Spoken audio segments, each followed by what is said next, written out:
자, 요즘 부동산의 적정 가격이 얼마이냐? 아이고 해라 이 쌍년. 아이고. 자, 그러면 요즘 막 부동산까지 너무 버블인데 막 뚫어있는데 부동산의 적정 가격이 얼마냐? 그걸 월세한테 물어보는 거야. 자, 이걸 아파트에다 대입하면 지금 다들 나 욕 겁나게 할 거야. 내가 한 게 아니라 예전에 부동산 그 상업 건물 투자해서 성공한 양반이 책을 썼는데 이 양반이 한 게 뭐냐? 월세 1%의 법칙. 1%의 법칙이 1%의 법칙. 이 양반이 어떻게 냐 적정 가격을 할 때 보면 어떻게 되냐? 내가 이 오피스텔이나 상가를 투자하면 어떻게 냐? 내가 이 상가에 투자한 금액에 월세가 1%가 나와야 돼. 그러면 투자할 만한 가치가 있는 거야. 근데 월세 1%가 안 나와. 내가 투자한 가격. 그러면 어떻게 투자할 가치가 없는 거야. 너무 비싼 거야. 내가 한 게 아니라 예전에 어떤 양반이 그 책을 썼어.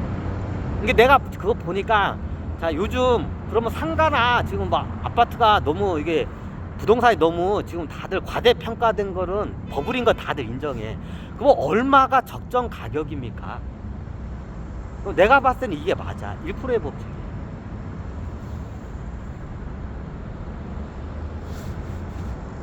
월세가 정확해. 그러면 이걸 월세로 내놨을 때 어떻게 돼요? 예를 들어서 월세가 100만 원에 나와. 그럼 어떻게 돼요? 얘는 1억 원에까지 떨어지면 1억 원에 사도 괜찮은 가치가 있는 거야. 자, 우리나라에 이런 부동산 없을 거야. 에?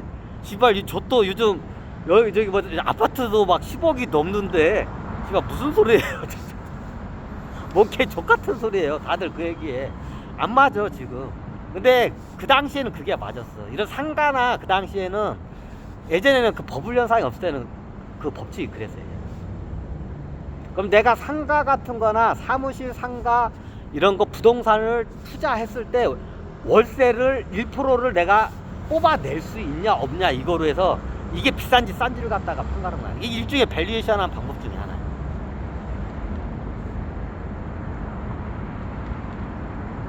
밸류에이션 방법 중에 하나야. 밸류에이션 방법 중에 하나. 자, 예를 들면 10억 원짜리, 요즘 서울 아파트 가격이 10억 원짜리야. 그죠? 뭐 10억 원짜리 아파트가 수두룩해. 그럼 10억 원짜리 아파트를 월세로 내놔. 그러면 월세를 얼마 받아야 정상이에요? 1%를 받아야 돼. 10억이 1%가 얼마야? 1000만 원이야. 10억 원짜리 아파트는 월세 1000만 원을 받아야 정상이야. 그래야 임대로서 가치성이 있는 거야.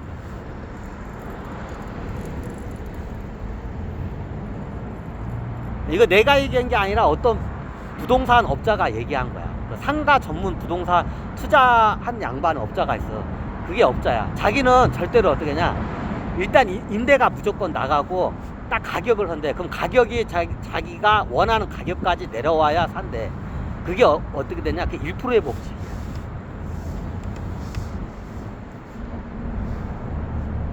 그럼 어떻게 되냐, 여기를 봤는데 월세가 상가가 있어.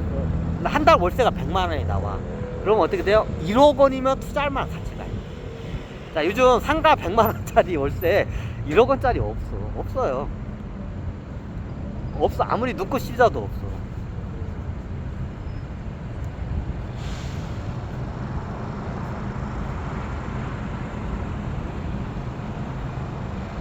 이거 내가 한 말이 아니야. 어떤 부동산 투자업자가, 성공한 부동산 투자업자. 그러니까 자기는 싸면 산대. 근데 싸고 비싼 거 기준을 몰라. 그 월세로 기준을 딱 잡고 가는 거야.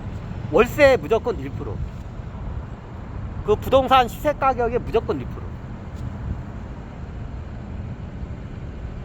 무조건 1%가 나와야 돼. 그러면 사고 1%가 안 나오면 안 사. 그러면 나중에 어떻게 성공을 해 거의. 그럼 어째 나중에 임대를 하게 되면, 자, 내가 1%의 월세 1%가 공실이 잘 안 되는 상가를 샀어. 이걸 갖다 어떻게 100% 내가 그냥 부채로 해가지고 100% 샀어. 100% 부채야. 자, 왜 이게 가능한지 왜 설명을 드릴게요. 이게 안정적이야. 앞으로 부동산 투자할 때 이거 잘 염두하고 투자해야 돼. 어디가 바닥인지 몰라. 상가 같은 거 할 때. 그러면 이게 공실이 안 나는 보통 공실이 안 나는 이런 상가는 그렇게까지 안 떨어져. 장구적으로 안 떨어져. 그러니까 이 양반이 하는 얘기야. 예전에 책이야. 이게 예전에 내가 2000년대에 내가 읽었던 책이야. 지금으로부터 한 20년 전에 나왔던 책이 오래전 한 30년 전에 나온 책이야. 그게 30년 전에 나온 책인데 내가 20 몇 년 전에 내가 읽었었거든. 30년 전에 인쇄가 된 책인데 그 당시에 이 양반이 하는 말이 그래. 이게 1%의 법칙이야. 이게 왜 가능한가 봤더니 이 양반은 그래. 100%를 해가지고 1억 원짜리 상가를 샀어. 그게 오피스텔들도 됐고 상가도 샀어. 1억 원에 샀어. 그러면 어떻게 돼요? 그걸 100만 원에 내놔. 월세를. 그럼 매달 100만 원씩 따박따박 들어오겠죠? 그러면 1년에 1200만 원이 들어와. 그죠? 자, 1억 원을 100%에서 대출을 받았어. 잘 들어. 이거 내가 한 말이 아니라 예전에 성공한 부동산 업자의 그 계산법이야. 이 양반이. 자, 대출 이자가 있어. 대출 이자가 그 당시에는 셌어요. 지금처럼 이게 싸지가 않았어. 그 당시에 대출 이자가 거의 아무리 싸게 해도 6%짜리 이자가 없어. 제일 1금융권에도. 그 당시에는 아마 제일 1금융권에 이게 아파트 담보 잡히고 해도 아무리 싸도 한 8%였어요. 8%야, 8%야. 보통 7, 8%야. 아무리 싸도 7%, 8%의 대출금리가 그 정도 돼. 7%, 8%. 요즘 대출금리 7%, 8%면 저 사채업자이냐고 다들 욕해. 그 당시에는 제1금융권의 제일 싼 이자가 7%, 8%였어.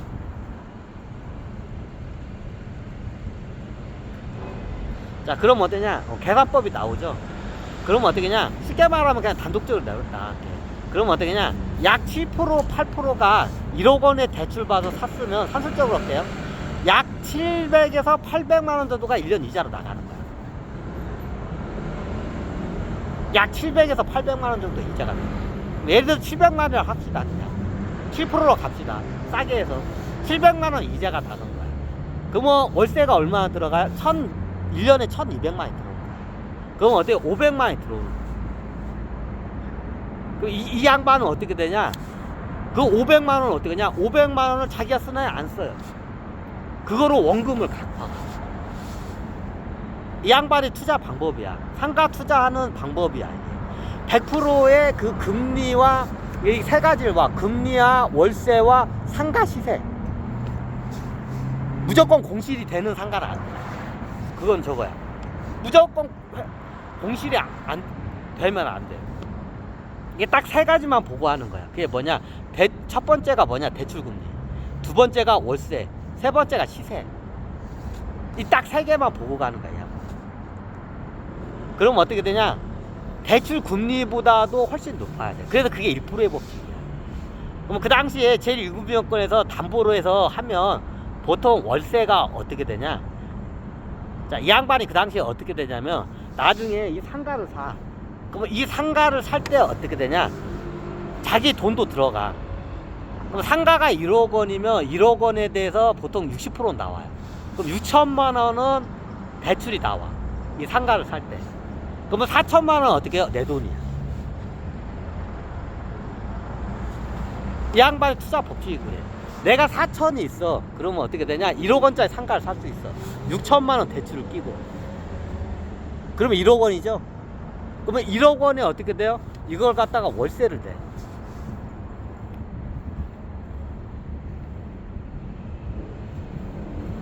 그럼 어때? 1%가 나와. 그럼 어떻게 돼요? 1200만 원, 1년에 1200만 원이라는 월세가 나와요. 그죠? 그냥 산술적으로 할게요. 다른 비용 다 빼고.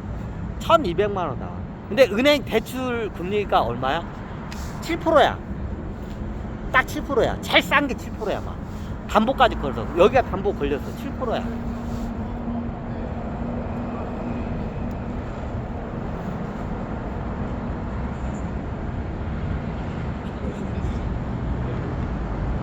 그럼 어떻게 되냐? 7%면 어떻게 되냐? 월세가 1년에 1200만 원이 나오고 100% 1억. 예를 들어서 내 아파트를 담보로 해서 예전에 자기 집을 담보로 해서 양반이 법칙을 해. 처음에 집을 사.